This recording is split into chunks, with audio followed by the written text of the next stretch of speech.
কিয়ামতের ময়দানে আপনাকে কিন্তু আল্লাহ ডাকবে আপনার নেতার সাথে যখন বিচার করবে তখন ইয়াউমা নাদউ কুল্লা উনাসিম বিইমামিহিম। সূরা বানী ইসরাঈলের ৭১ নম্বর আয়াতের প্রথম অংশে আছে। এটা তাফসীরে ফি জিলালিল কোরআনে পাবেন।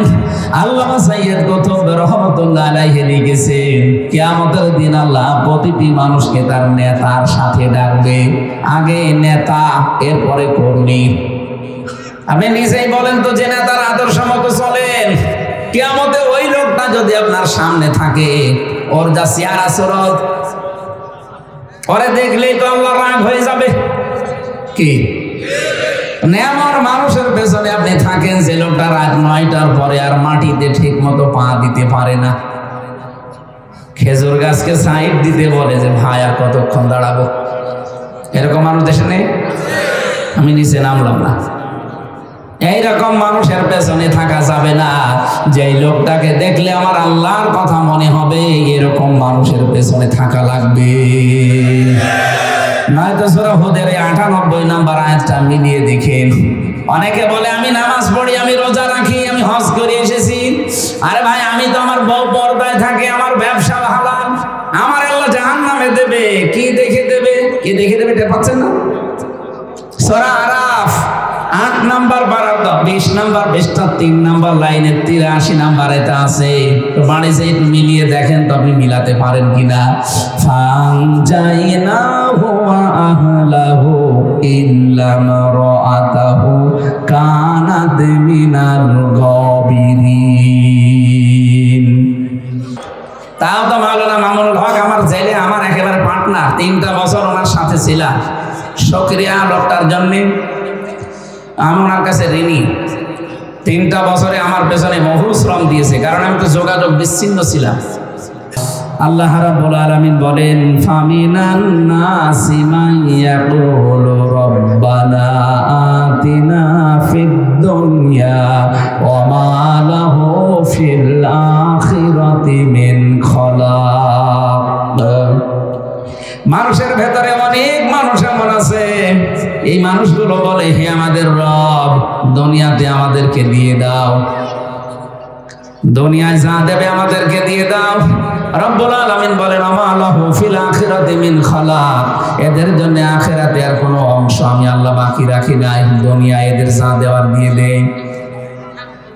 পরের আয়াতে আল্লাহ পাক আমাদের সম্পর্কে জানিয়েছেন মিনহুম মাইয়াকুলু রব্বানা আতিনা ফিদ দুনিয়া হাসানা। পৃথিবীতে অনেক মানুষ এমন আছে, তারাও এই কথা বলে আল্লাহ দুনিয়াতে তুমি হাসানা দাও, অফিল আখিরাতি হাসানা, আখিরাতে তুমি হাসানা দিও, ওকিনা আযাবান নার, আর জাহান্নামের আগুন থেকে আমাদেরকে বাঁচাও।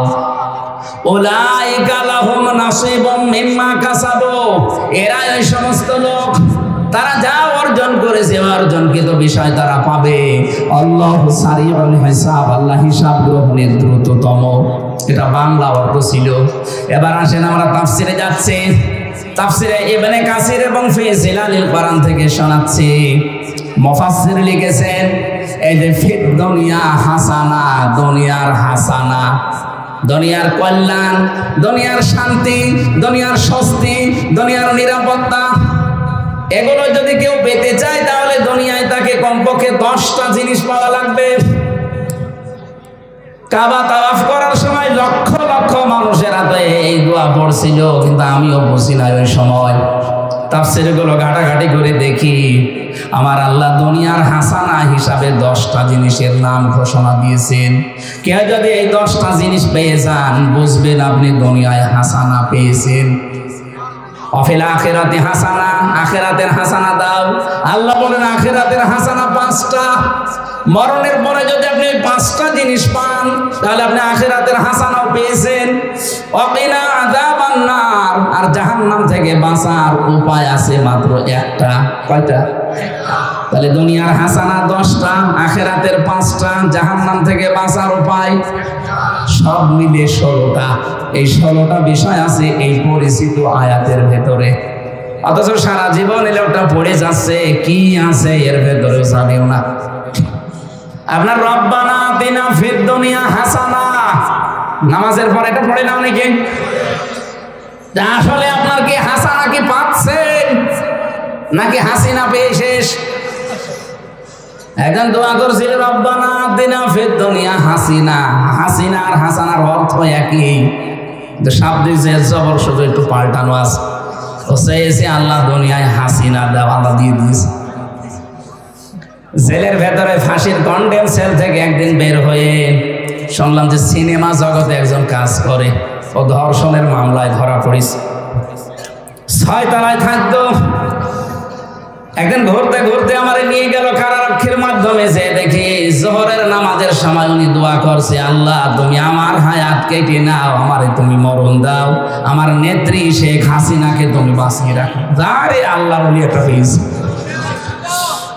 আবার ওই দোয়াটা পড়ছে, ও তো কোরআন শরীফ ভাবে পড়তে পারে না, শুনি শুনি মুখস্থ করেছে। এই জন্য মনে হয় হাসানার জায়গায় হাসিনা বলে ফেলেছে। রব্বানা আতিনা ফিদ দুনিয়া হাসিনা। হাসিনা না হাসানা? বলেন বলেন। তাহলে আমার বোঝানোর বিষয় ছিল দুনিয়ার হাসানা যদি আমরা পেতে চাই কয়টা জিনিস পাওয়া লাগবে? মাদারীপুর জেলার শিবচর থানার অন্তর্গত 2য় খণ্ড চর কেশবপুর মোল্লাবাড়ি জামে মসজিদ সংলগ্ন ময়দানে যুব সমাজের উদ্যোগে 3য় বাৎসরিক মহাবিশ্বের মহাবিশ্বয় আমাদের মালিক আমাদের মনিব মহান রব্বুল ইজ্জাত আল জালালের মুখের পবিত্র বাণী কোরআনে কারীম, এই পবিত্র অনুষ্ঠানের সম্মানিত সভাপতি বাহাদুরপুর দরবার শরীফের পীর সাহেব, সভাপতি বাংলাদেশ ফরাইজি আন্দোলন হাফেজ মাওলানা আব্দুল্লাহ মোহাম্মদ হাসান আতাল্লাহু উমরাহু ওয়া বারাকাল্লাহু ফি হায়াতি, বলেন আমিন। মাহফিলের সম্মানিত পরিচালক জনাব মাওলানা আমিনুল ইসলাম মাহমুদী, এই মাহফিলের প্রধান আকর্ষণ ইসলামিক চিন্তাবিদ শিক্ষাবিদ হাজার হাজার আলেমের উস্তাদ আল্লামা হাসান জামিল দামাত বারকাতুহুল আলিয়া। আলোচনা রেখেছেন জনাব মাওলানা শাহ আলম তালুকদার। প্রধান মেহমান হিসাবে এখানে উপস্থিত আছেন পীরে কামেল হযরত মাওলানা বেলাল হুসাইন সোনারগাঁও। এই মাহফিলে যার মাধ্যমে এসেছি আমাদের কুষ্টিয়ার সন্তান শ্রদ্ধাভাজন বড় ভাই জনাব আবু হাসান লিটন ভাই, যিনি আমাকে নিয়ে আসলেন এই কোরআনের কথাগুলো বলার জন্য। আপনাদের এলাকার সন্তান কি জানো, শফিউল্লাহ নাকি খলিলুর রহমান, আলহাজ খলিলুর রহমান খলিল ভাই, মঞ্চে বসা উলামায়ে কেরাম, সামনে বসা মুসলমান ভাইরা, পর্দার আড়ালের সম্মানিতা মা এবং বোনেরা, প্রশাসনের ভাইরা, প্রাণ প্রিয় শিবচরবাসী, কোরআন শোনাতে হবে কাদের জন্য? জীবিত মানুষ। বলেন তো কাদের জন্য? দুঃখজনক হলেও সত্য, বাংলাদেশে 15.5 বছরে আমরা অনেকে জীবিত মানুষদেরকে কোরআনে কারীম শোনানোর ব্যবস্থা করতে পারিনি। যারাই শুনিয়েছে, হ্যাঁ, যারা বাধা দিত কোরআনের অনুষ্ঠানে, ওদের বাবা মরে যাক আমাদেরকে ডাক দিয়ে বলবে হুজুর কোরআন পড়ে দিন। আপনার বাবা মরেই গেছে, আমি এখন পড়ে করবো কি? ও জীবিত থাকতে যদি পড়তাম, আরো যদি মেনে নিতে, এখন মরে গেলে আর পড়া লাগতো না। এই কথা বলেন না কেন? আমরা যে কোন ঝামেলায় আছি এই দেশে, এখন যাক পরিবর্তন যখন এসেছে, আল্লাহ রাব্বুল আলামিন আমাদেরকে অন্তত চর্ম চোখে আংশিক একটা বিজয়ও দিয়েছে। এই বিজয়টা ধরে রাখা দরকার না? আমার আগে যিনি কথা বলছিলেন আমির সাহেব, বাস্তবতা কিন্তু বড় কঠিন চলছে এখন, ষড়যন্ত্র আরো বেশি শুরু হয়েছে। যদিও সব ষড়যন্ত্রের মোকাবেলায় আমরা আল্লাহকে রেখেছি, আল্লাহুম্মা ইন্না নাজআলুকা ফি নুহুরিহিম ওয়া নাউযু বিকা মিন শুরুরিহিম। যত ষড়যন্ত্র হবে সব কিছুর মোকাবেলায় আল্লাহ আমরা তোমাকে রাখলাম। কথা বলেন ঠিক কিনা? আমার ভাইরা, যে আল্লাহ আমাদেরকে জীবিত মানুষ কোরআনে কারীম শোনানোর জন্য ব্যবস্থা আজকে করে দিলেন, যাদের মাধ্যমে, তাদের শুকরিয়া আদায় করে আল্লাহর প্রশংসা করছি। বলেন আলহামদুলিল্লাহ। এই যে আমরা কথা বললাম, এই কথাটা তৈরি হতে বিজ্ঞান জানিয়েছে 17টা 27টা ধাক্কা খায় গলার ভেতরে। এতগুলো স্তর পার করার পর একটা কথা তৈরি হয়। খলাকাল ইনসান আল্লামাহুল বায়ান।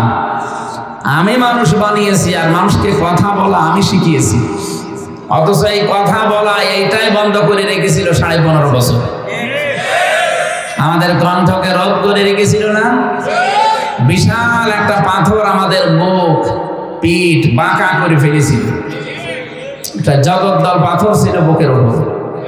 1500 বছর আগে একটা পাথর ছিল, সেটা হচ্ছে আইএমএ জাহিলিয়াতের পাথর, যেটা নবীর পিঠকে বাঁকা করে রেখেছিল। আল্লাযী আনকাযা যাহরাক। আর 1500 বছর পরে 15.5 বছরে আওয়ামী জাহিলিয়াতের পাথর আমাদের পিঠকে বাঁকা করে রেখেছিল। শব্দ দুইটা প্রায় কাছাকাছি, আইএমএ আর আওয়ামী, ওদের কাজ কারবারও প্রায় একই। আমি জাহিলিয়াত যুগের যে ইতিহাস পড়েছি, তাদের কর্মসূচি কাজ কারবার 14টা ছিল। মানে 15.5 বছরে আমি মিলিয়ে দেখেছি এদের কাজ কারবার 15টা, তার মানে এক কাঠি বেশি। সিরাত ইবনে হিশাম পড়েছি, সিরাত বিশ্বকোষ পড়েছি, রাহিকুল মাখতুম পড়েছি। এগুলোর সামারাইজ যেটা পেয়েছি, ওই জামানায় কেউ যদি বাড়ি থেকে চলে যেত সে আর ফিরে আসবে না এরকম ছিল না। তার বাবা মা, তার স্ত্রী, ভাই বোন, তার ছেলে মেয়ে অন্তত এই আশায় ছিল যে আমার বাবা গেছে আবার ফিরে আসবে। কিন্তু আমরা আওয়ামী জাহিলিয়াতের এই কঠিন পরিস্থিতিতে এমন জায়গায় পৌঁছিয়েছিলাম, একটা মানুষ যদি বাড়ি থেকে চলে যায় একবার, পরে আর ফিরে আসবে কিনা কোনো গ্যারান্টি নেই। এম ইলিয়াস আলী গেছে তো গেছে, কথা বলে না কেন?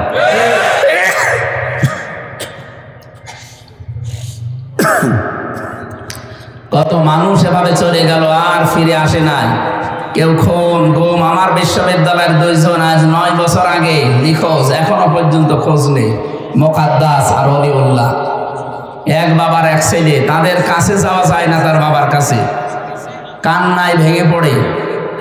আপনি বলেন তো ওই জায়গায় যদি আপনি নিচে হতেন কি পরিস্থিতি তৈরি হতো আপনার জন্য? আমি নিজেও তো আয়না ঘরের ওই মিনিটায় ছোটটায় প্রায় 10 দিন ছিলাম। আমি দেখেছি ওখানে মানুষকে কি শাস্তি দেয়।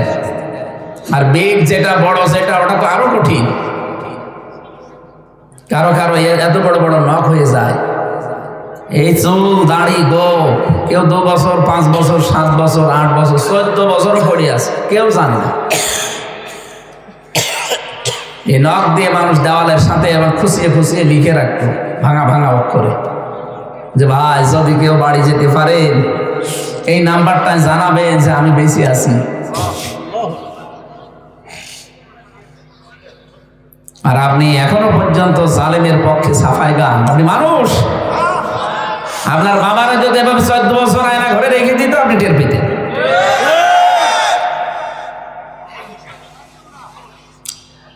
আমার ভাইরা, এ বিশাল পাথর আল্লাহ আমাদের বুকের ওপর থেকে শুধু সরিয়েই দেয়নি। সূরা নমল 19 নম্বর পারার 20 নম্বর পৃষ্ঠা 7 নম্বর লাইনের 52 নম্বর আয়াতটা আমি বাংলাদেশের সাথে মিলিয়েছি, দেখি পুরাপুরি মিলে গেছে। ফাতিলকা বুয়ুতুহুম খাবিয়াতাম বিমা যালামু। এখানে যেহেতু আলেম বসে আছে, আল্লাহ তাআলা যেন এই হাত আঙ্গুল দিয়ে এভাবে আমাদেরকে দেখাচ্ছেন, ফাতিলকা বুয়ুতুহুম, এই সেই ঘরগুলো। বাইতন দেয়নি বয়ুত বহু বছর। আল্লাহ পাক বলেন এই সেই ঘরগুলো খাবিয়াতান, আমি জনশূন্য করে দিয়েছি, পরিত্যক্ত বানিয়ে দিয়েছি। বিমা যালামু, এদের জুলুমের কারণে। এটা যে কত বাস্তব। 2024 সালের 5 আগস্টের দিকে তাকান, বিকাল 5টা বাজতে বাজতে এদেশের কোন জালেমের বাড়ি ঘর আর জনগণ রাখে নাই, সমান করে দিয়েছে। আমার কুষ্টিয়ার হানিফের বাড়ি যান, পায়খানার ব্যান পর্যন্ত মানুষ করে নিয়ে চলে গেছে। ও বাড়ি এখন গণ টয়লেট হয়ে গেছে।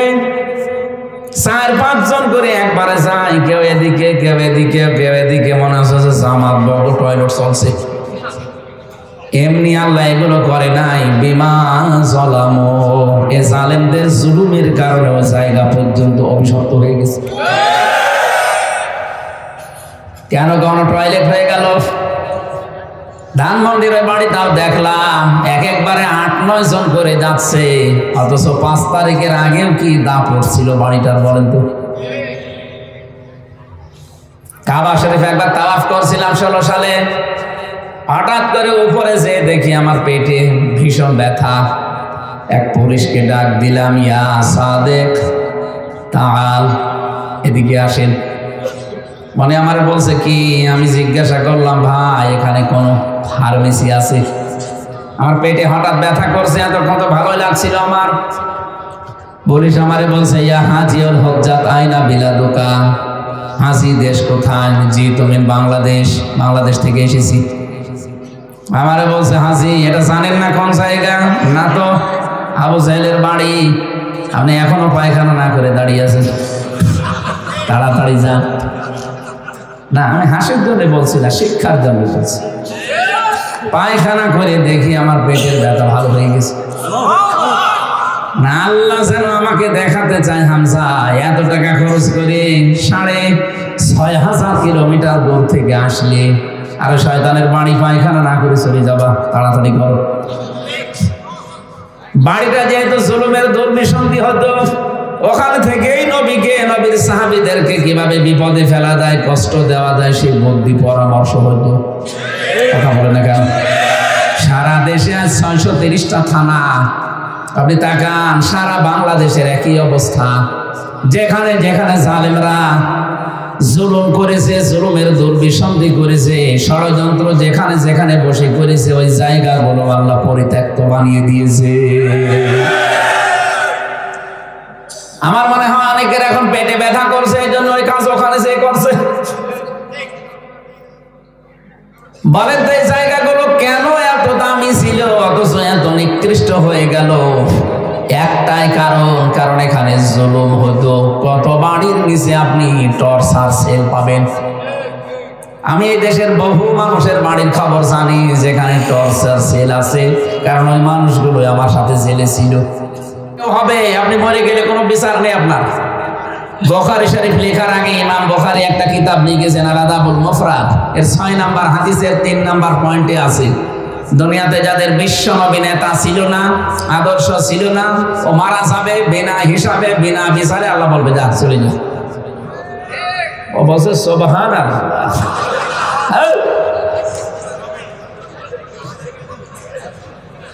এবার সূরা হুদ 12 নাম্বার পারা, 12 নাম্বার পৃষ্ঠার 1ম নাম্বার লাইনের 58 নাম্বার আয়াতের তাফসীর বাড়িতে মিলিয়ে দেখবেন। রব্বুল আলামিন বলেন, ইয়াকদুমু কওমাহু ইয়াউমাল কিয়ামাতি ফাআওরাদাহুমুন নার ওয়া বিইসাল বিরদুল মাওরুদ। আমি বললাম যে কতগুলো তাফসীর আমি আয়াতের সাথে ভার্সিটিতে মিলিয়েছি, সব মুফাসসির আয়াতের সামারাইজ একই কথা দিয়েছেন। যদিও ব্যাখ্যা করতে গেলে আমার এইটা আয়াত না, আমার একটা আয়াত আছে সামনে, এটার আমি শুধু মূল কথাটা বলছি। বাংলা অর্থ হচ্ছে, যেই দলের নেতা জাহান্নামে যাবে, ওই দলের যত কর্মী সব ওই নেতার সাথে জাহান্নামে যাবে। যদিও আয়াতটা ফেরাউন সম্পর্কে নাজিল হয়েছে, কিন্তু কিয়ামতের দিন যেই নেতা জাহান্নামে যাবে, ওই নেতার আদর্শে যত মানুষ দুনিয়ায় চলেছে সবাই যাবে কোথায়? এবার আপনি ভাবেন তো আপনি কোথায় যাবেন? হুজুরকে প্রশ্ন করা লাগবে না, হামজাকেও বলা লাগবে না, আপনি নিজে যাবেন কোথায় নিজে বলেন। আপনি এমন নেতার পেছনে ঘোরেন যারে দেখলে শয়তানের কথা মনে হয়, নাকি বেশি বলে ফেললাম? আমি এমন নেতাকে মেনে চলি যারে দেখলে আমার আল্লাহর কথা মনে আসে। আমি নিজে কাছ থেকে দেখেছি এই মানুষগুলোর আমল, এই মানুষগুলোর কাজ কারবার, এদের ইখলাস, এদের তাওয়াক্কুল আল্লাহর প্রতি। কাছে যেহেতু 3টা বছর ছিলাম, আমি দেখেছি এই মানুষগুলোর এক ঘরে এদের মতো অ্যাক্টিভিটিস, এদের মতো যদি ইখলাস তাওয়াক্কুল আমাদের প্রত্যেকের পয়দা হয়ে যেত, আল্লাহর কসম দেশে বেশি মানুষ লাগতো না, ইসলাম এমনি কায়েম হয়ে যেত। মাত্র 313 জন নবীজি বানিয়েছিলেন বদরের ময়দানে, সেখানে 1000-এর মোকাবেলা করেছে মাত্র 313 জন দিয়ে। আর আজকে এই দেশে 18 কোটি মানুষ, আমরা 96% মুসলমান আমরা এই দেশে বাস করি। 313 জন আজও আমার মনে হয় আমরা হতে পারিনি। কথা বলে না কেন? পীর সাহেব যিনি মারা গেছেন, চরমনাইয়ের পীর সৈয়দ ফজলুল করিম রহমতুল্লাহ আলাইহি, ওনার কয়েকটা প্রোগ্রাম আমি চুয়াডাঙ্গা কুষ্টিয়ায় পেয়েছিলাম। একবার বাতাস দেওয়ার জন্য সুযোগ পেয়েছিলাম। কে যেন একজন প্রশ্ন করেছে, হুজুর আপনার যে হাজার হাজার লক্ষ লক্ষ মুরিদ, আপনি একটা ডাক দিতে পারেন না ইসলাম কায়েমের? ওদের একটা হাসি দিয়ে বলেছিল, লক্ষ লক্ষ মুরিদ তাতে কি, এখনো 313 জন হয়নি। 313 জনই এখন বানাতে পারিনি। এই জন্য আমি যেটা বলতে চাই, যাদের আদর্শ ঠিক নেই, আমি আপনাকে বাঁচাতে চাচ্ছি। কিয়ামতের ময়দানে আপনাকে কিন্তু আল্লাহ ডাকবে আপনার নেতার সাথে, যখন বিচার করবে তখন ইয়াউমা নাদউ কুল্লা উনাসিম বিইমামিহিম। সূরা বানী ইসরাঈলের 71 নম্বর আয়াতের প্রথম অংশে আছে। এটা তাফসীরে ফি জিলালিল কোরআনে পাবেন। আল্লামা সাইয়্যিদ কুতুব রহমাতুল্লাহ আলাইহি লিখেছেন, কিয়ামতের দিন আল্লাহ প্রতিটি মানুষকে তার নেতার সাথে ডাকবে। আগে নেতা, এরপরে কর্মী।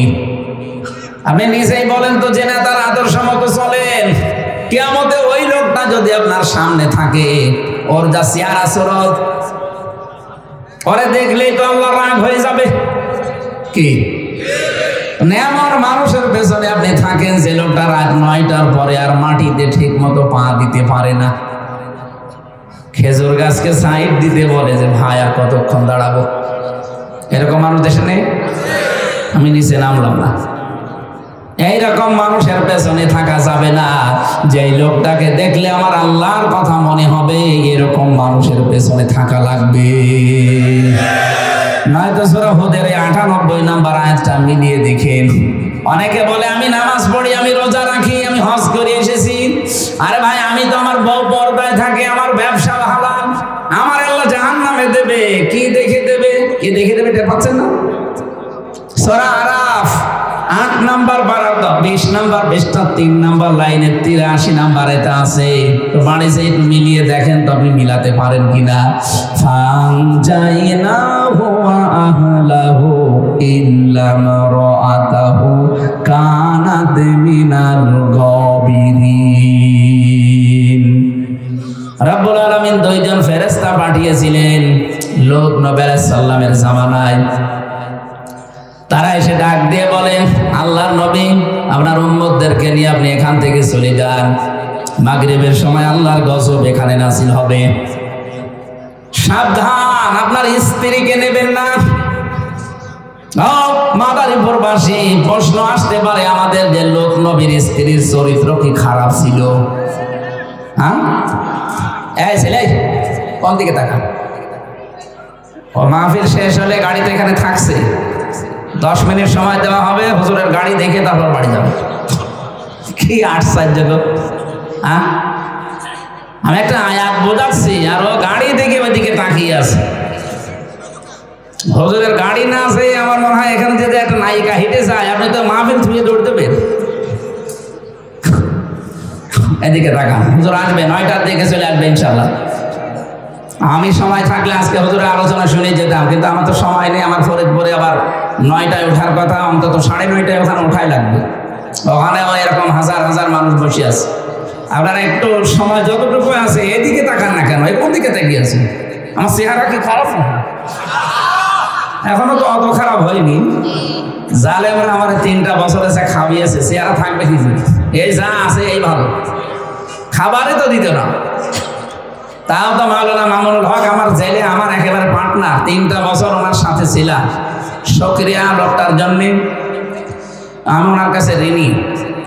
3টা বছরে আমার পেছনে বহু শ্রম দিয়েছে, কারণ আমি তো যোগাযোগ বিচ্ছিন্ন ছিলাম। উনি, আমি আর মাওলানা শাখাওয়াত হোসেন রাজি, এই 3 জনকে রেখেছিল এক জায়গায় দিয়ে 24 ঘন্টা তালা লাগিয়ে রাখতো, কেউ যেন আমাদের সাথে কথা না বলে। সিসি ক্যামেরা দিয়ে 24 ঘন্টা 2 জন কারারক্ষী, তাও হিন্দু, দেবদুল্লাহ আর সুব্রত। ওর কাছে আলো মানে জালে মনে। ও আরো কড়াকড়ি করতো যে হুজুর যেন কারোর দিকে তাকাতেও না পারে। আমরা সকালের খাবার, দুপুরের খাবারটা মাওলানা মামুনুল হক, শাখাওয়াত হোসেন রাজি আর আমি, এই 3 জন, আর মাওলানা ফখরুল ইসলাম, এই 4 জন ছিলাম পাশাপাশি। আমরা পরে মাওলানা মুফতি নূর হোসাইন নুরানি, মুন্সিগঞ্জে বাড়ি, আর একজন ছিল মনির হোসেন কাশেমি হাফিজাহুল্লাহ। এই 6 জনকে শেষ পর্যন্ত এক জায়গায় দিয়ে যায়। শেষের দিকে সময়টা একটু ভালোই কেটেছে, কিন্তু প্রথম দিকে ফাঁসির ওই কন্ডেম সেলের ভেতরে যেরকম মশা সেরকম দুর্গন্ধ, কারণ নিচতলায়, বহু কষ্ট দিয়েছিল। এই লোকটাকে মাওলানা মামুনুল হককে টাকা পয়সা দিয়ে উনি ম্যানেজ করেছিলেন যে একটু খাবারটা গরম করার পদ্ধতি করে দিয়ে, যে পানি গরম করে যেটা দিয়ে ওইটা দিয়ে উনি খাবার গরম করে আমারে মাওলানা শাখাওয়াত হোসেন রাজি দিয়ে 2 জনকে উনি 3টা বছর খাওয়িয়েছে। আল্লাহ রাব্বুল আলামিন তাকে উত্তম জাযা দুনিয়া আখিরাতে যেন দান করে।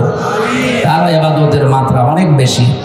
কোরআনে কারীম তার কাছে আয়নার মতো। আমি তো দেখেছি রাত 2টা-3টার দিকে ওঠার পরে 2-2.5 ঘন্টায় 2 পারা, 3 পারা, 4 পারা একাধারে 1-2 রাকাতেই পড়ে ফেলত।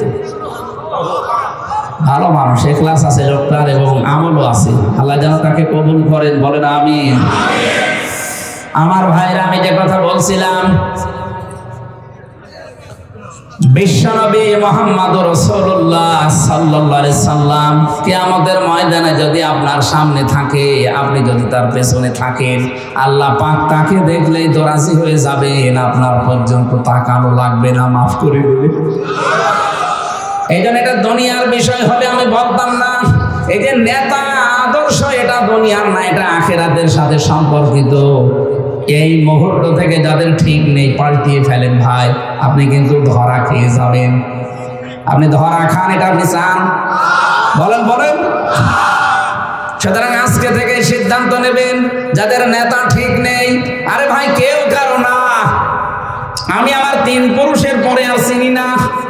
আমার বাবা রিয়াজউদ্দিন, তার বাবা জাহান আলী, তার বাবা নমাজ আলী, এরপরে আমার আর জানা নেই, আমি চিনিও না। আপনি কার দিকে তাকিয়ে কার দিকে কি করবেন? এখন যদি নমাজ আলী সাহেবের বাবা এসে মাত্র 61 বছর আগে উনি মারা গেছে, ওই লোকটা যদি এখন কুষ্টিয়ায় এসে বলে আমার গ্রামের বাড়িতে হালসাডা বিরা ভিটায়, যদি বলে এই 2 তলা বাড়ি আমার, এই ভিটা আমার, দাঁত মুখ খুলে ফেলবো না? ভান্ডামি করা জায়গা পান না। আমি তো নমাজ আলীকে চিনি না, আপনি নমাজ আলীর বাবা, কে আপনি? অথচ আমাদের জন্য এই বিশাল সম্পদ তারা তৈরি করে রেখেছিল। বাবা শাহজালাল সব হালাল। এইভাবে করে যারা সব কিছু করে গেলেন, মাত্র 50-60 বছর পরে আপনি আবার ফিরে আসেন, দেখবেন আপনাকে কেউ চেনে না। যে বাড়ি বানিয়েছিলেন আপনি বাম হাতের ইনকাম দিয়ে, ওই বাড়ি পর্যন্ত আপনাকে ঢুকতে দেবে না। যদি মুরব্বী এলাকায় কেউ সিনিয়র থাকে, বলবে জায়গা না পেলেও মসজিদের বারান্দায় থাকেন, রাত কাটিয়ে সকালবেলা কেটে পড়েন। এই হচ্ছে দুনিয়া। এই জন্য আশা করছি আপনি বুঝবেন, মগজ বুদ্ধি মাথাটা খাটান। যাদের আদর্শ ঠিক নেই, আমি আবার রিপিট করছি, এই মুহূর্তে তওবা করেন, এই মুহূর্তেই পাল্টাবেন। এখনই কবরে দিলে আপনাকে কিন্তু 3 নম্বরে এইটাই জিজ্ঞাসা করবে, মান হাজার রজুল, এই লোকটা কে ছিল? আপনি যদি তার আদর্শ না চলেন, বলবেন লা আদরি, আমি চিনি না, আমার জানা নেই। যদি তার আদর্শ সত্যি আজকেই মেনে নিতে পারেন, জীবনে আর বিশ্বনবী ছাড়া কাউকে আমি মানি না, মরে যান, কবরে গেলেই বলতে পারবেন হাদা নাবিয়ুনা মুহাম্মাদুর রাসূলুল্লাহ। আল্লাহ যেন আমাদেরকে এরকম বলার তৌফিক দেন, বলেন আমিন। সূরা বাকারার 200 এবং 201, 202 এই 3টা আয়াতের শেষের আয়াতের অর্ধেক আর এই 2 আয়াতটা আমরা পড়েছিলাম। আমরা এবার তাফসীর আকারে কথা বলবো ইনশাআল্লাহ। আল্লাহ রাব্বুল আলামিন বলেন ফামিনান নাসি মান ইয়াকুলু রব্বানা আতিনা ফিদ দুনিয়া ওয়া মা লাহু ফিল আখিরাতি মিন খালাক। মানুষের ভেতরে অনেক মানুষ এমন আছে, এই মানুষগুলো বলে হে আমাদের রব, দুনিয়াতে আমাদেরকে দিয়ে দাও, দুনিয়ায় যা দেবে আমাদেরকে দিয়ে দাও।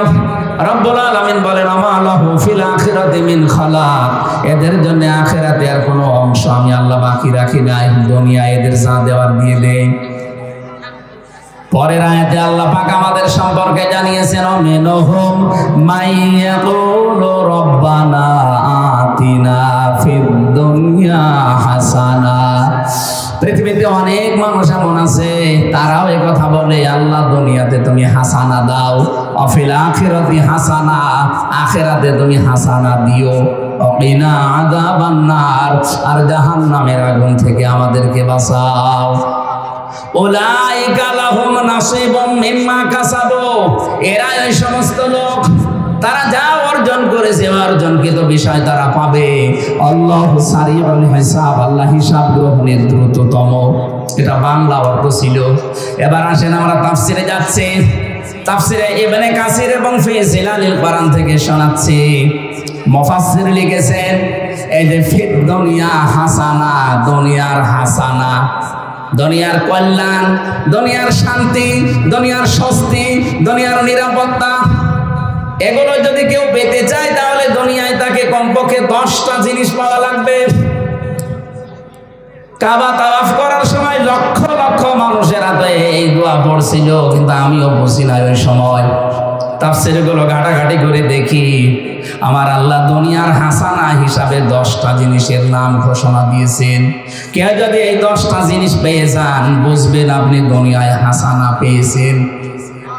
অফিল আখিরাতি হাসানা, আখিরাতের হাসানা দাও। আল্লাহ বলেন আখিরাতের হাসানা 5টা।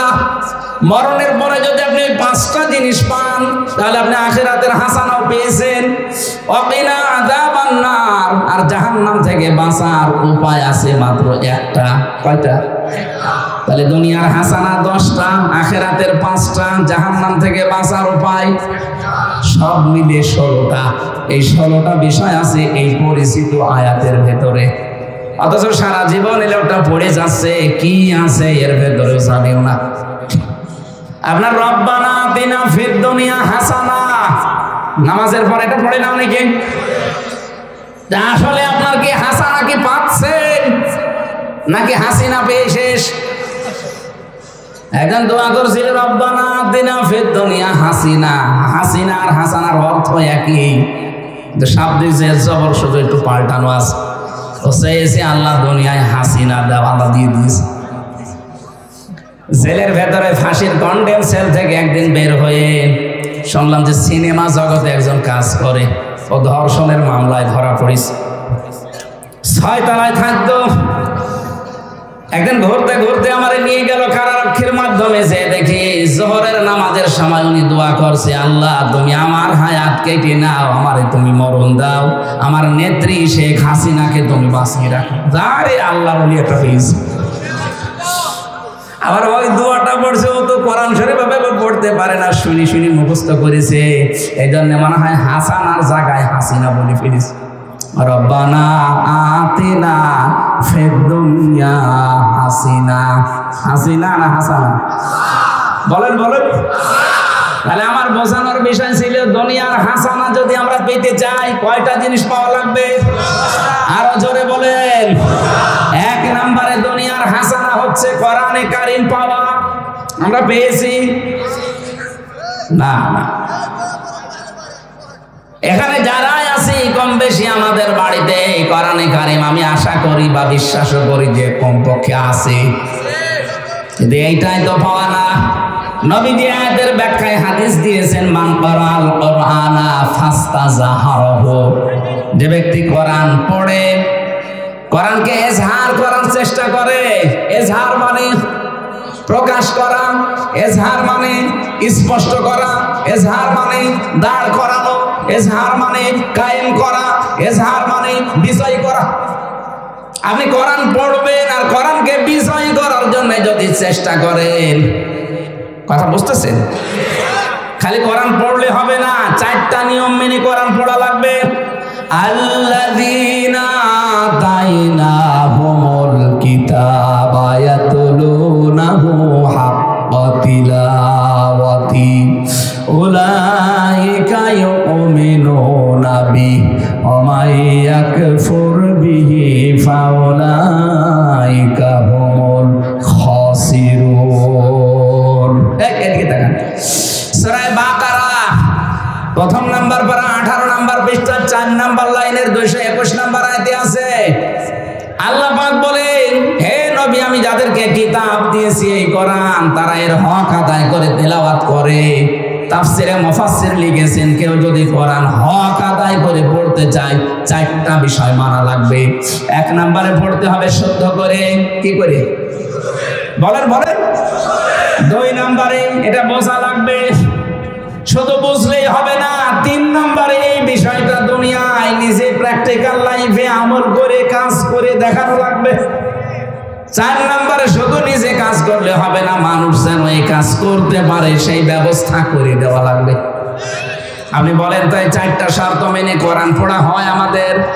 হয়তো শুদ্ধ করে পড়েন, হয়তো আপনি বোঝেন, নিজেও কম বেশি মানতে পারেন যতটুকু পারলেন, কিন্তু মানুষ যে মানবে সে পরিবেশ কোথায়? ওটাকে ফেরেশতারা তৈরি করে দেবে? বলেন, আমরা তো এইটাই চাচ্ছি। শুধু আমি নিজে শুদ্ধ করে পড়লাম হয়ে গেল না, হক আদায় হবে না। এটা শুধু নিজে বুঝলে তাও হবে না, নিজে মানবেন যতটুকু পারলেন হবে না, এটাকে যেন আপনি মানাতে পারেন। এই জন্য তো আমরা এই সমস্ত মানুষগুলোকে বুকে কোরআন নিয়ে সংসদে পাঠাতে চাই 151 জনের মতো। এরকম মানুষ যদি 151 জন বাংলাদেশে যায়, কোরআনে কারীম বুকে নিয়ে যদি সংসদে যে এই আইনগুলো পাশ করে যে আজকে থেকে আমরা নামাজের বিল চাই, ওখান থেকে যদি বলে তোমরা চাও, এরা 151 জন একবারে হাত তুললে বলবে হ্যাঁ জয়যুক্ত হয়েছে, হ্যাঁ জয়যুক্ত হয়েছে, তারপরের দিন নামাজ বাংলাদেশে কায়েম হয়ে যাবে। তখন আর ওয়াজ করা লাগবে না আমির হাসান জামিলের যে বাবা নামাজ পড়ো, নামাজ না পড়লে আপনার নিজেরই খবর হয়ে যাবে। অনেক মানুষকে দেখে ভয় দেখাচ্ছে অনেকে, যদি ইসলামে দেশে চলে আসে তোমারে কিন্তু ঘর বন্দি করে ফেলবে মহিলারা। এটা ডাহা মিথ্যা কথা। যদি ইসলামে দেশে আসে সবচাইতে বেশি নিরাপদে থাকবে মেয়েরা। আমির জামাত ডক্টর শফিকুর রহমান হাফিজাহুল্লাহ ঘোষণা অলরেডি দিয়ে দিয়েছেন, এদেশে যদি সত্যি ইসলাম আল্লাহ এনে দেন, ইসলাম যদি দেশে কায়েম হয়ে যায়, সবচাইতে বেশি নিরাপত্তার সাথে থাকবে মেয়েরা। ওদের এত সম্মান নেই, 2বার মেয়েরা গেল ক্ষমতায়, কই কিছুই পায়নি। ওদের আজ ইফটিজিং বন্ধ হয়েছে, যৌতুক বন্ধ হয়েছে, এমনকি এই যে বরযাত্রী এটাও তো জায়েজ নেই, আছে ওলিমা সেটা নেই। বরযাত্রী পর্যন্ত এদেশে আমরা বন্ধ করতে পারিনি। এইটাও যদি বন্ধ হতো অনেক মেয়ের বাবা বেঁচে যেত, কারণ বরযাত্রী এটা হয় মেয়ের বাড়িতে আর ওলিমা হয়। বলেন বলেন, আপনারা বরবর 2 জন গেলে কি করলেন, বরযাত্রীটাও বন্ধ করতে পারলেন না? বলেন তো হুজুর, বরযাত্রী আছে ইসলামে? ওলিমা আছে, নবীজি নিজে করেছেন, আপনি সেটা করেন না। আজকে থেকে জীবনে কোনোদিন আর বরযাত্রী যাবেন না, কারণ ইসলামে নেই, ওটা হিন্দুদের কালচার। ওরা বিয়ের দিন মেয়েকে সব কিছু দিয়ে দেয়, এই জন্য ওই কাজ করে। আমাদের তো সারা জীবন মেয়ে আসবে, ফুফু আসবে, বোন আসবে, এক কথা বলছেন না কেন? আমাদেরকে বিয়ের দিনই সব দিয়ে দেওয়ার নিয়ম না। সুতরাং আমরা ওলিমা করব। এখানে যারা আছে একজন বলতে পারবে যে আমি ওলিমা করেছি, বরযাত্রী করিনি? নেই। হয়তো কিছু আলেমরা বলতে পারে, তাও তো দেখছি না। আপনাদের জজুর ভয় দেখাচ্ছে, এই রাম বামরা উঠে পড়ে লেগেছে, কারণ জানে যে মেয়েরা যদি সত্যি একটু বাঁকিয়ে যায় আর যদি ইসলাম বুঝে ফেলে, আমাদের শয়তান সব ধরে ফেলে। আমির জামাত ডাক্তার শফিকুর রহমানের দ্বিতীয় ঘোষণা হচ্ছে, দেশে ইসলাম যদি কায়েম হয় ওর পরের দিন বাংলাদেশ থেকে চাঁদাবাজি ঝাঁটিয়ে বিদায় করা হবে। এটা চলছে না দেশে? চাঁদাবাজি একেবারে জনমের মতো শেষ হয়ে যাবে। এই জন্য আমরা চাচ্ছি, আমরা দুনিয়ায় শুধু হাসানা হাসানা হাসানা চাইলে হবে? এটা নিয়ে যাওয়া লাগবে ফাস্তা জাহারাহু, বিজয় বেশে। কোরআন এই দেশে বিজয় হয়ে গেলে লাভ কি? ফাহাল্লা হালালাহু ওয়া হারামা হারামাহু, হালালকে হালাল জেনে মানতে পারবে, হারামকে হারাম জেনে ছেড়ে দিতে পারবে। এই বাংলাদেশে এখন এই পরিবেশ আছে যে হালালকে হালাল জেনে মানা যায় না, যায় না, কারণ কোরআন বিজয় নেই। হারামকে হারাম জেনেও ছেড়ে দেওয়া যাচ্ছে না, কারণ কোরআন বিজয় নেই। কোরআনে কারীম যদি সত্যি বিজয় হয়ে যায় এই দেশে, আপনি হালালকে হালাল জেনে মানতে পারবেন, আমি কথা দিচ্ছি। হারামকে হারাম জেনে আপনি ছেড়ে দিতে পারবেন। আপনি বাধ্য হবেন, এরকম পরিবেশ কোরআন তৈরি করে দেবে।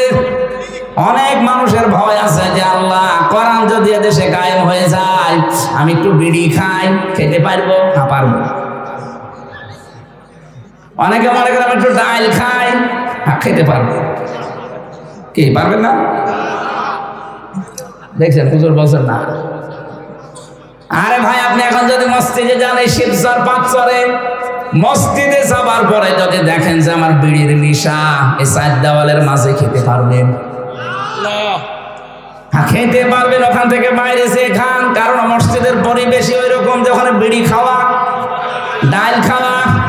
বলেন বলেন, কোরআনে কারীম যদি সংসদে যায়, পুরা ৫৬,০০০ বর্গ মাইল মসজিদের মতো হয়ে যাবে। আপনি যে বিড়ি খাবেন এরকম মনই আসবে না, এরকম পরিবেশই পাবেন না দেশে। পুরাটা হয়ে যাবে একটা মিনি জান্নাত। সুবহানাল্লাহ বলতে পারেন না? তাহলে ওইটাকে ফেরেশতারা করে দিয়ে যাবে। আমরা চাই তো আমরা শুধু কোরআন পড়বো, একা একা না। কোরআনে কারীম আমরা পড়বো, বুঝবো, আমরা নিজেরা মানবো, আর মানুষ যেন মানতে পারে সেই ব্যবস্থা আমরা করে দেব।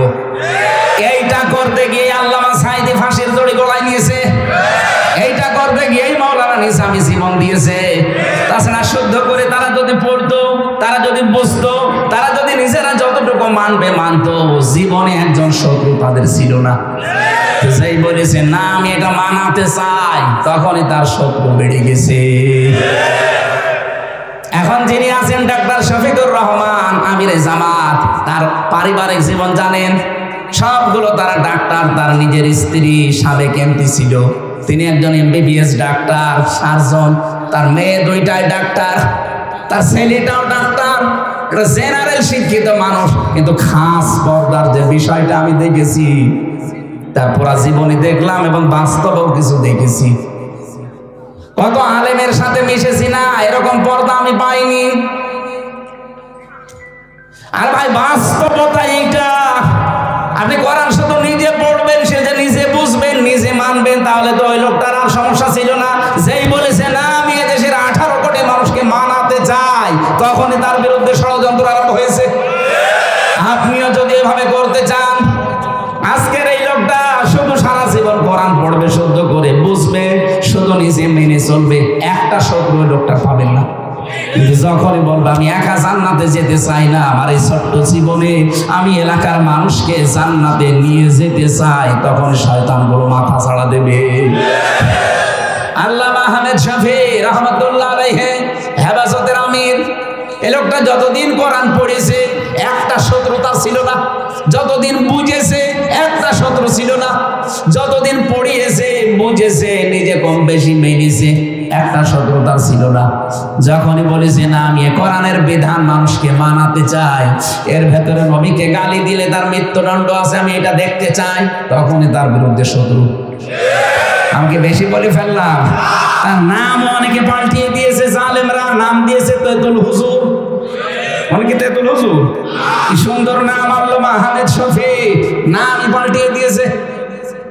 যুগে যুগে যারা এই কাজ করেছে, আল্লাহর বিধানটা বাস্তবায়ন করার, এজহার করার, আপনি মুসা নবীর দিকে তাকান, তার উম্মতেরা তার নাম পাল্টিয়ে দিয়েছে জোসেফ। ঈসা নবীর নাম ইহুদিরা, খ্রিস্টানরা পাল্টিয়ে দিয়েছে যিশু। ইব্রাহিম নবীর নাম তারা পাল্টিয়ে দিয়েছে আব্রাহাম। আমাদের নামও অনেকে পাল্টিয়ে দিয়েছে, পিসকে হুজুর দিয়েছে আমার নাম। আমার ভাইরা জানে দুনিয়ার হাসানা আমরা এখনো পাইনি। যদি সত্যি পেতাম, আদখালাহুল্লাহুল জান্নাহ, নবীজি বলেন আল্লাহ তাকে যেন জান্নাতে দিয়ে দিয়েছে। আদখালা ইদখিলু, এটা মাঝি, অতীত, পাস্ট।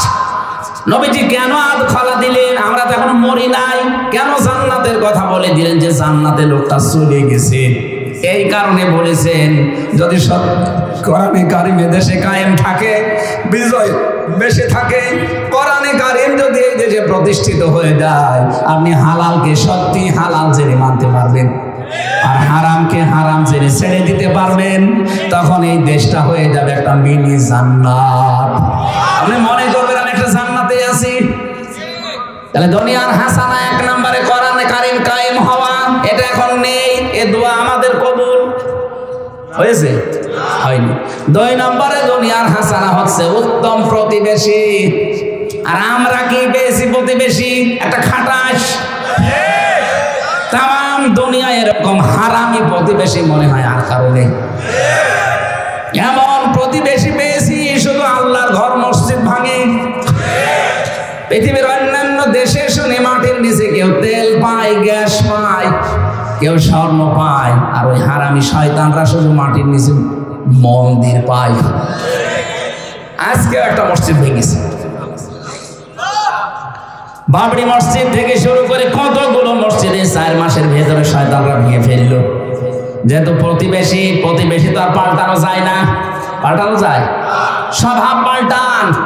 আপনাদের বাপ দাদারা আব্রাহাম আল্লাহর ঘর ভাঙতে এসে কাজ ফেমাকুল হয়ে গেছে, আপনারাও হয়ে যাবেন। এমনি 7 সিস্টার ভেঙে যাওয়ার উপক্রম চলছে। গত বর্ষদিন চীন অলরেডি একটা প্রদেশকে নিয়ে নিজেদের ঘোষণা দিয়ে দিয়েছে। আর ডক্টর ইউনূসের মাথা তো মাথা না, এটা একটা ম্যাগনেট, যে কাজ কারবার করছে দেখতে পেয়েছেন। 37টা দেশের ভিসা ভারত থেকে বাংলাদেশে নিচে দিয়েছে। সামনে যদি সত্যি ওদের যে বন্ধু বান্ধব আছে বিশ্বে মোড়ল যারা, তারা যদি এখন একটু কিছু করে, 7 সিস্টার ভেঙে যায়, বাংলার এই পৃথিবীতে 257টা রাষ্ট্র আছে, 6টা বেশি হয়ে গেলে 263টা রাষ্ট্র হয়ে যাবে। আপনারা আল্লাহর ঘর ভাঙছেন, আল্লাহ আপনাদের ভেঙে দেবে। কথা বলে না কেন? তারপর সামনে একটা ভয়ঙ্কর বিপদ। এই মুশরিকদের জন্য, বিশেষ করে সব হিন্দু না, এই উগ্রপন্থী হিন্দু যারা আছে, আর ওদের কিছু হকার, সাংবাদিক নামে কলঙ্ক, মলম বিক্রেতা, কথা বলে না কেন? এগুলো সাংবাদিক বলে যে না বাংলাদেশ থাকবে না। বাংলাদেশ থাকবে না মানে আমরা এই চট্টগ্রাম নিয়ে নেব। আরে মনে হচ্ছে আলু পিস। আরে দাদা, আপনি কি যৌতুক নেবেন? আর আমাদের ধর্মে তো যৌতুক দেওয়া জায়েজ নেই। যৌতুকের প্রশ্ন কেন আসবে? মেয়ে তো পালিয়ে গেছে, পালানো মেয়ের আবার যৌতুক কিসের? মেয়ে পালিয়ে যায়নি স্যার, পালানো মেয়ের যৌতুক হয়? আর যার সাথে পালিয়েছে ও কি মানুষ? তার তো মুসলমানই দিয়া নেই, তার সাথে তো আমার মেয়ে বিয়ে দেওয়া জায়েজ নেই। এখন বলে না কেন? যদি বিয়ে দিতে চায় এখন এই শেষ বয়সে এসে মুসলমানি দেওয়া লাগবে। আর ও পাকা মতো চাওয়ালের মুসলমানি দেবে কি? হাজাম দিয়ে যদি মুসলমানি দিতে চায়, ও তো চোখ বন্ধ করে কাটা লাগবে। শেষ দাঁড়িয়ে গোড়া কেটে যে আগা কাটতে যে গোড়া কেটে। আমি নিচে নামলাম না, আপনারা এই বান্ডামিগুলো বন্ধ করেন। যৌতুক নেওয়াও জায়েজ নেই, দেওয়াও জায়েজ নেই। সুতরাং এই প্রশ্নই যেন না আসে আপনি চট্টগ্রাম নিয়ে নেবেন। আপনি নিয়ে নিলে 18 কোটি মানুষ বসে থাকবে। এরা তো অলরেডি ঘোষণা দিয়েছে এদেশের চট্টগ্রাম না 1 ইঞ্চি না হাফ ইঞ্চি যদি কেউ চোখ তুলে তাকাতে চায়, 18 কোটি মানুষ যদি জীবন দেয় না, 36 কোটি দাদা নিয়ে জীবন দেবে। আমাদের মহান প্রধান অতিথি আসতেছে, লিল্লাহে তাকবীর। সম্মানিত ভাইরা, আজকে আমি সময় থাকলে হুজুরের কথাগুলো শুনতাম, এটা পার হয়ে গেছে তো। আর আমার 16টা পয়েন্টের উপরে কথা বলতে এখন 1-1.5 ঘন্টা সময় লাগতো। আমার ওই অনুষ্ঠানটা না থাকলে আমি আরেকটু সময় হুজুরের কাছে চেয়ে নিয়ে কথা বলতাম। উনি অনেক বড় আলেম, আমরা কথা শুনবো ইনশাআল্লাহ। মাওলানা মামুনুল হক এবং মাওলানা জুনাইদ আল হাবিব ওনাদের কাছে হুজুরের কথা শুনেছি। আমি সরাসরি দেখি নাই, হয়তো আজকে দেখা হবে। আগামীতে আসলে আমরা আবার কথা বলবো ইনশাআল্লাহ। আজকের মতো আমি ক্ষমা চেয়ে মাপ চেয়ে সময়টা আর না দিতে পারার কারণে